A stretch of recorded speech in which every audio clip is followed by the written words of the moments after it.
I'm Natalie Fenton. I'm Professor of Media and Communications at Goldsmiths College, University of London, where I co-direct the Centre for Global Media and Democracy.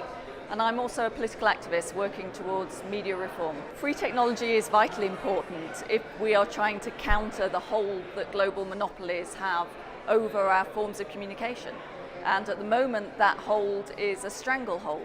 So unless you can create structures, infrastructures, where data is free and controlled by the people, then you're always going to fall back into a situation where any data you create will be sold for the greater good of global capitalism. And that is fundamentally anti-democratic.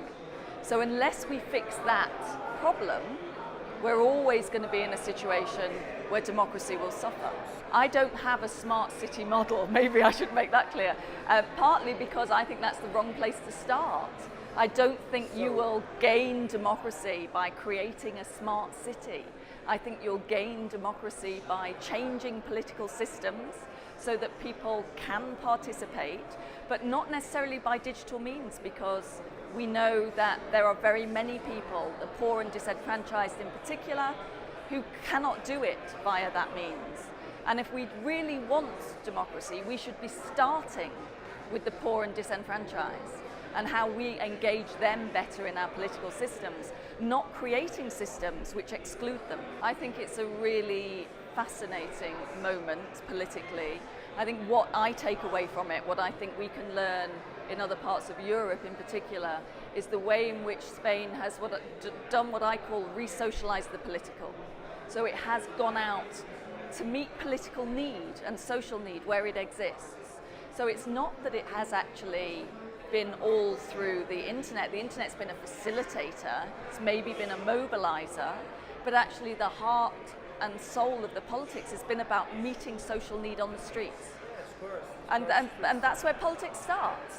And if you don't have that as part of the digital dream and image, then that becomes a real issue. We're talking about the redistribution of resources as fundamental to democratic politics. Yes, you can have some of that fed through information and communication technologies. But on the whole, you actually need to give resource to communities to deal with on the ground. And so I really feel that unless we can talk the digital talk in association with the social and political, we'll miss sight of that. And I think you're doing, what's happening in Spain is the real start of a very exciting political journey. You've just got to keep making sure that that is inclusive, that it's not about a conceited politics, that it's about meeting social and political need. And I think it's going to give us lots of lessons for the future.